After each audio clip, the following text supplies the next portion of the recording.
Welcome back viewers. Break पर जाने से पहले हम सर सैमुअल जवेद साहब के साथ गुफ्तगू कर रहे थे और गुफ्तगू का सिलसिला आगे बढ़ाएंगे। तो सर आप मुझे ये बताइएगा कि जब आपकी शादी हुई तो कहाँ पर आपने अपनी खिदमत का आगाज़ किया और किस तरह से आप मियाँ बीवी मिलकर खुदा की खिदमत को सरंजाम देते रहे? ओके, यहाँ पर रहते हुए हमारी शादी जो थी मेरे बुजुर्गों उस्ताद मोहतरम डॉक्टर लालदीन साहब ने की। और उस वक्त जब सन 1977 में हमारी शादी हुई तो बुजुर्ग अंकल मुंशी बाजी मर्सी के बाजी नसरीन के वालिद जिंदा थे और लाहौर में रहते थे, बाबा जी के पास आया जाया करते थे। तो उन्होंने कहा कि ये जोड़ा जो है ये हमें दो, अनवर और सैमुअल, हम इनको नारोवाल में खिदमत के लिए भेजना चाहते हैं।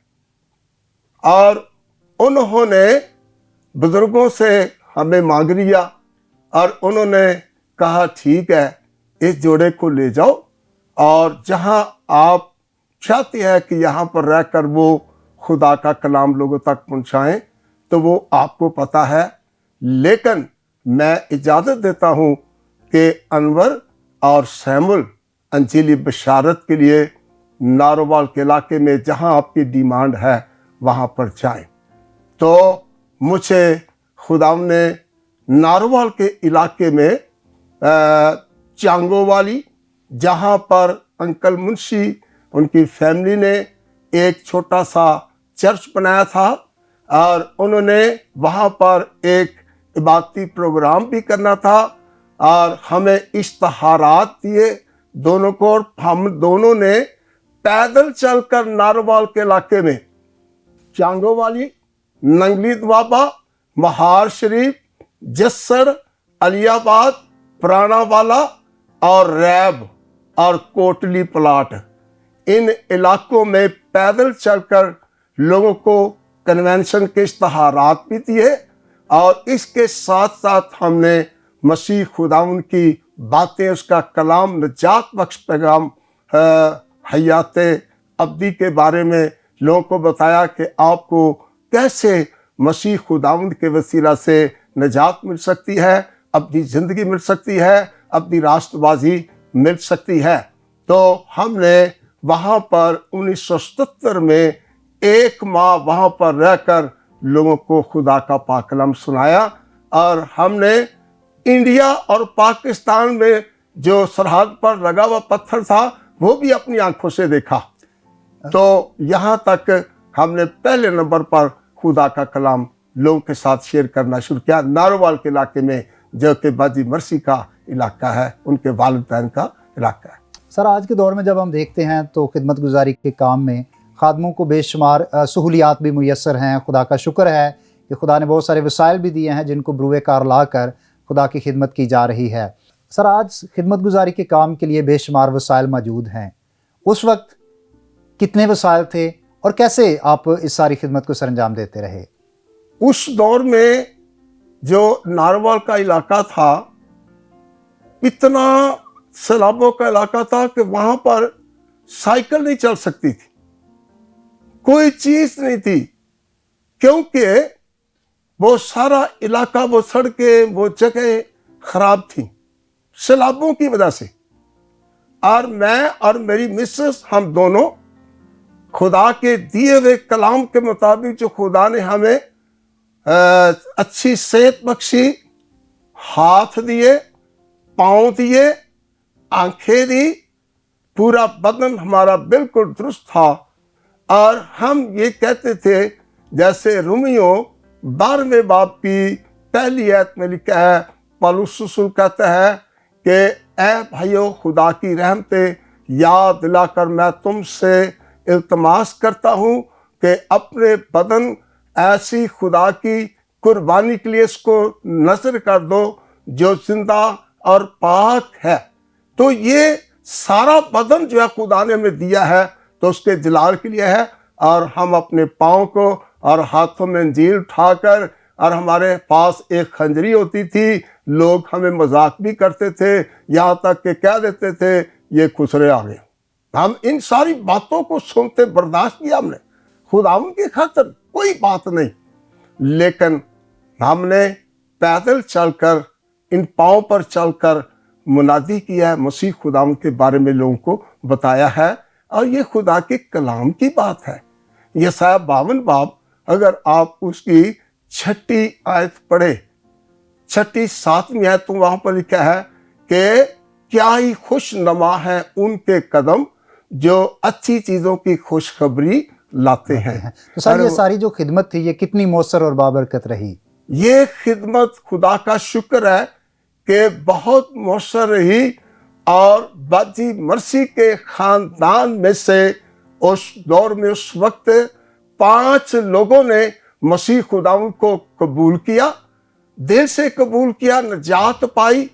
और बुजुर्गों ने, मेरे उस्ताद मोहतरम ने अपने हाथों से उन लोगों को बपतिस्मा भी दिया। नारोवाल में खिदमत गुजारी के बाद, उसके बाद आप कहाँ पर खिदमत करते रहे?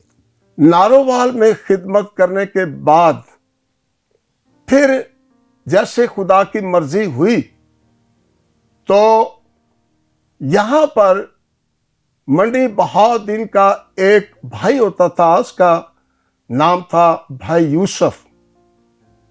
तो उसकी यहां पे गवर्नमेंट ड्यूटी थी, तो बुजुर्गों के पास वो आता था। और उसके बाद उसने उनसे बात की कि बाबा जी, हमें एक खादम चाहिए, क्योंकि मंडी बहाउद्दीन में हमारे पास कोई खादम नहीं है जो खिदमत का काम करे। तो उन्होंने कहा ठीक है भाई, दुआ करते हैं, जैसे खुदा की मर्जी है। अगर आपकी ज़रूरत है, आपको इस खादम की ज़रूरत है, तो हम आपको दे देते हैं। तो उसके बाद बुजुर्गों ने मेरे साथ बात की और मैंने कहा दादाजी, बुजुर्गों, जैसे खुदा की मर्जी है। तो भाई यूसुफ के साथ उन्होंने वादा किया और हम यहाँ से मंडी बहाउद्दीन में चले गए। मेरे वहाँ पर ही सारे बच्चे हुए हैं। मैंने खुदा से 4 बेटे मांगे थे और 2 बेटियां मांगी थी। ये मेरी गवाही है, क्योंकि मैंने अपने खुदावंद से ये सारी चीज़ें ली हैं और उसने मुझे बरकत दिया है। आज भी खुदा का शुक्र है, वो 4 बेटे हैं। 2 बेटियां मांगी थी, एक खुदा ने मुझे अपनी मर्जी से दे दी। और 3 बेटियां 4 बेटे हैं। लेकिन 12 साल मैंने वहाँ पर पास्टर फील्ड वर्क किया है, पास्टर फील्ड वर्क 12 साल। और मंडी बहाउद्दीन, फालिया, खानियावाला, हैडरसूल, कॉलेज, इन इलाकों में मैंने खुदावंद की खिदमत को सर अंजाम दिया। सर, मंडी बहाउद्दीन में खिदमत गुजारी के बाद फिर आप शेखुपुरा तशरीफ़ ले आए और यहाँ पर आपकी खिदमत बड़ी मौसर और बाबरकत रही। और इसके साथ साथ आपने लाहौर बाइबल इंस्टीट्यूट में बतौर उस्ताद भी पढ़ाना शुरू किया। तो यहाँ पर जो खिदमत है इसके बारे में भी बताइएगा। अभी मैं आपको बताना चाहता हूँ कि मंडी बहाउद्दीन से खुदा की मर्जी हुई तो हम यहाँ एलबी इदारे के अंदर आए, क्योंकि बुजुर्गों ने मुझे कहा था कि सैमुल, अब खुदा की मर्जी ये है कि आप मंडी बहाउद्दीन से आ जाएं और यहाँ पर बाइबल टीचिंग का काम करें। तो मैंने एक्सेप्ट कर लिया, लेकिन मैंने कहा बुजुर्गों, पहले आप दुआ करें, मैं भी करूँगा। खुदा की मर्जी हुई तो मैं आ जाऊँगा। और खुदा की मर्जी हुई तो मैं यहाँ पर आ गया। और जब मैं यहाँ पर आया तो उस दौर में भाई आइजक प्रिंसिपल थे, उनके साथ रहकर मैंने बाइबल टीचिंग का जो काम किया है 10 साल किया है उनके साथ रहकर। उसके बाद वो अमेरिका चले गए, लेकिन उसके बाद फिर भाई अमर साहब बाजी, उनके हाथ ये सारा काम लग गया। और मैं यहाँ पर 1989 से लेकर मैं आज तक बाइबल टीचिंग का काम कर रहा हूँ।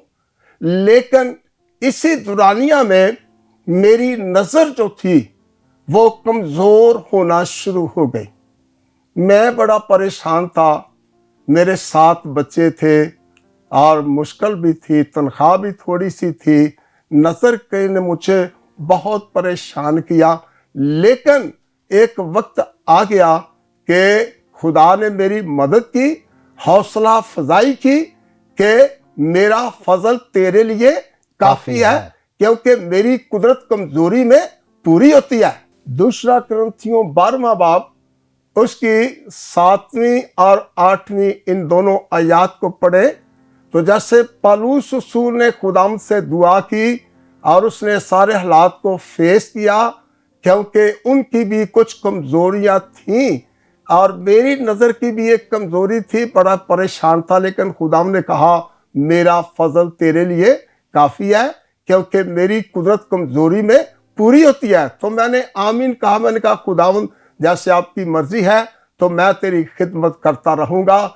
मैं शुक्रगुजार हूँ एलबी अदारे के लिए, सारे अमले के लिए, अपने उस्तादों के लिए, भाई अमृत साहब के लिए, मैडम अर्ची के लिए और इसी तरह जितने लोग यहाँ पर मेरे साथ खिदमत का काम करते रहे हैं, कर रहे हैं और उन्होंने मेरी इस चीज़ को भी बर्दाश्त किया।